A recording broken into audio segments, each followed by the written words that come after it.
Hi, Adeline. I know that we discussed in our previous appointment some of the concerns that you had, but I just wanted to dive a little deeper into that. Um, we're gonna go over parts of the biosocial, biopsychosocial history and assessment. Sorry, that's a lot. That is a Um, lot. and I know that there's a lot of questions on here, but I just wanted to touch on a few things. I know I sent it over to you earlier this week. Did you have a chance to look over it? Yeah, I did get it, and like you said, it definitely was a little bit overwhelming looking through some of it. But yes, I do have it. I actually printed out a copy for myself too. That's great. And we'll just touch on, like I said, a few areas of that. And then if we need to later, we can revisit it. Um, I know that you had said that you just feel a little overwhelmed with all the stuff you have going on and trying to manage everything. What else brings you in to counseling, or is that it? So that really is one of my big things is like time management. And like I know I told you I'm in school and then I work a couple jobs right now. And I think too, like I've just been feeling really sad lately, just like really down a lot. And I've noticed like I don't I don't really have the time to be sad, but then when I'm done, like at the end of the day, I'm like I'm going home and I'm sobbing and I'm just so tired. And then I also just feel like I'm putting a lot of effort into like my friendships and my family and stuff, and I kind of feel like I'm forgetting about myself. Like I've just realized I'm not doing a great job taking care of myself. I'm not eating very well. I'm eating fast food all the time. I'm not cooking. I'm not cleaning. I'm coming home after work and then helping a friend or something and taking a shower and going to sleep. Like I'm just not doing the things that I want to be doing or feel like I need to be doing. Yeah, I definitely want to help you set some goals and try to see if we can take better care of you and make sure that you prioritize self-care because I know how important that is. Because when you take care of yourself, you can better care for other people around you. So, Right. what are you hoping to gain from our sessions? Definitely, like you said, better time management, definitely more self-care skills. I don't take care, like do very many self-care things at all really right now. Um, and I think maybe even like boosting my confidence a little bit more. When I tend to get like this, I get really low self-esteem and like I said, like I don't even take care of my appearance. I don't feel good about the way I look right now. I don't feel good about my health. Like I just am feeling very down on myself right now. So I think that would be something that would be great too, is to work towards better self-esteem. Yeah, I would love to help you to try to get better self-care, and of course, that will make you feel better. So, um, Right. I wanted to start off with kind of an assessment of your mental health. I know that you said that you've went to counseling before, but were you ever diagnosed with any kind of mental health conditions?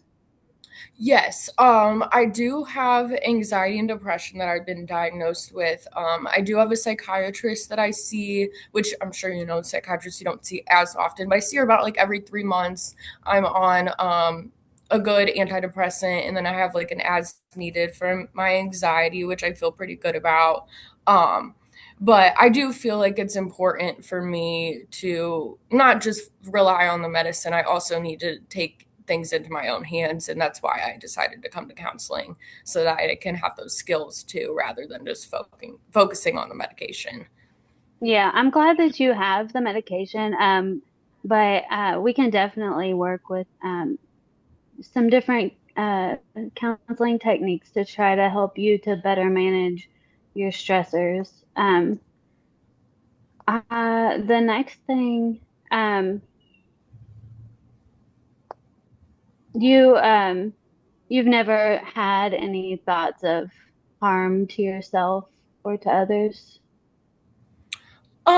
I'll be honest, in the past, when I was a teenager, when I think I was in high school, I did have a moment, where I actually ended up going to the hospital because I was having some suicidal thoughts. But since then, I haven't had those thoughts.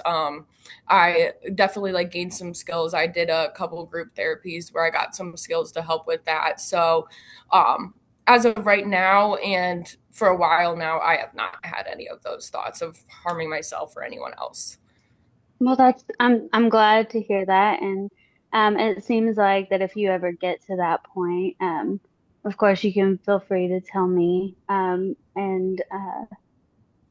it seems like though that you are comfortable with seeking support if you do have those feelings. Um, the next thing I wanted to ask you about is your current sleep schedule. How have you been sleeping recently? So that one's a really tough one for me. I don't have like a set sleep schedule at all. I go to sleep at all different times of nights. And I have noticed too that no matter how much sleep I get, I'm still exhausted. And I'm really glad you asked me that because I do think that that is something that I would like to focus on in counseling too. Because I'm so exhausted that almost feels depressing as well. Right. Yeah, and I know that when you don't get adequate sleep, it messes with not only, physically, but mentally, emotionally. Um, you tend to struggle more. Um, what, where do you live currently? So right now, I live in Akron, Ohio. I have my little one bedroom apartment. I live with my dog. It's just me and my dog. What kind of dog do you have? He's a pit bull shepherd mix. I want to say that there's more in him too, but I don't know everything that's in him. I love dogs. I have a Chihuahua. Um, Oh, um, have you had many changes to your living situation throughout your life? actually, no. So a little bit of like how I grew up. My parents were together for a long time, and we lived in a house in Talmadge until I want to say I was like 13 is when they separated. My dad moved out of the house and he moved in with my grandparents, so I would see him like on the weekends, and my mom still stayed at the house in Talmadge for a while. Um, and then my dad, he moved around to like a few different apartments after he moved out of my grandparents, and we would still just go on the weekends. And my mom was in Talmadge until like my last year of high school, and we moved to a condo in Talmadge, and she lives there. And then once I graduated high school, that was when I started like living in apartments with roommates and stuff. So I moved around a little bit, but really not much. Okay. Um, have you ever lived with someone who suffered from a mental illness or had any kind of substance abuse issues? So, yeah, both of my parents struggle with anxiety and depression, and my dad also struggles with bipolar disorder. So I've definitely seen a little bit of that in my life, and it actually is kind of a big family history on both sides of my mom and my dad. Their parents struggled with the same thing, and a lot of like my aunts and uncles and stuff do too. Um, and I'm so sorry. What was your second question? Um, the if Oh, the they substance. yeah. Yes. So that also is kind of something that runs in my family. My mom never really had issues, but her parents and like my aunts and uncles on my mom's side, there's a lot of like alcohol abuse and other kinds of drugs and stuff. It's mostly like aunts and uncles, um and not like I didn't see too much of it growing up. But my dad, on my dad's side, there's not really a lot of that, but he which some people think it's funny because they don't believe it, but he has abused marijuana since he was like 15 years old. And that was actually part of the reason that my parents got divorced, was because he kind of couldn't put it down and was lying a lot to us and was not really being the best father during that time. So that was actually something that was kind of hard for me growing up. Yeah, it sounds like it. I know that um so have you had any issues with drugs or alcohol in the Um, past? Yeah, so I definitely like am a social drinker. So like a lot of times like a weekend out with my friends or something, like I'll have a few drinks with them. But I did in my undergrad, I was smoking a lot of marijuana and I actually stopped that because I didn't feel like it was helping me. Well, it's good that you were able to quit. I know it can be kind of difficult sometimes. Mhm. Um, how do you like to spend your free time? So right now, since I'm not doing a lot of self-care things, I'm not really doing a lot of fun things in my free time. Really, my day to day is waking up, going to work, coming home, doing schoolwork, and then like showering. And sometimes I'll put on a show and watch a show before I go to sleep, but it feels very much it's like go, go, go, go, crash is kind of my lifestyle Right. right now. Not doing Yeah. too many fun things. I do like to hang out with my friends when I can, so that's something I like to do. We'll go out and have a drink together, or like we'll have like a game night here and there. So that's kind of, I guess, something I like to do, see my friends. That's good. I'm glad that you um, try to make a little bit of time for you, but we definitely want to get more so that you're able to feel better. Um, what do you feel like your strengths are? Some of my strengths, I think I'm a very caring person, and like compassionate and passionate. Like I'm very strong in my values and my morals, um, and I don't know. I kind of feel like those are just my strengths. Okay. Yeah, that's great. Do you do you have any religious influence in your life? So I grew up Catholic, and my grandparents on my dad's side were very, very extremely Catholic. Like it had to be by the book kind of thing.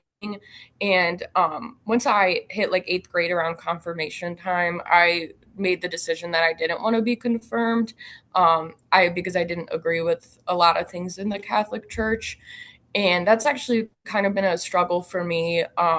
Because I do want to practice something and I do want to have faith in something. I think it's important for people to have that, but I haven't been able to find anything that I feel like I align with and that like speaks to me.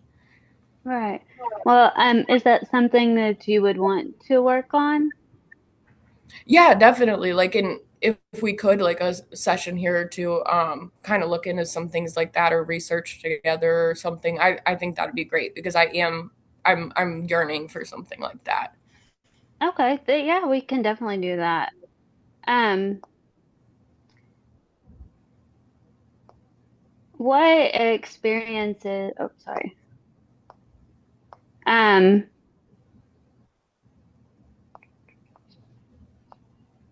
um, I think that is all of the things that I wanted to go over. Do you have any questions? As of right now, I don't think I do. I know kind of through my history of counseling that we'll get to know each other better, and I'm sure you'll learn a lot more about me. So I feel pretty good about this, and I'm excited to work with you. I'm excited to work with you too. I look forward to it. Thank you.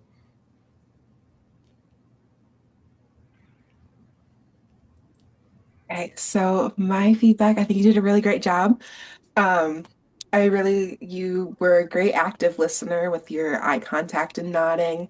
And you also like felt present, like you did a great job responding to what she answered for the questions instead of just jumping to the next question, which can be really tempting with this. I also liked your self-disclosure of your dog because I think that's a great connection with the client and can build the relationship. Um, just one thing for like next time, just because I didn't do it myself, but it's just a good thing to like focus on is the summarizing at the end of the session, just kind of like, okay, so we mentioned to work on like these kinds of goals, and that's Right. to start next session. Like I said, I didn't do it so much myself, but just Neither did I, and I'm start glad you said incorporating. that. Yeah, but that's it. Thank you. Yeah.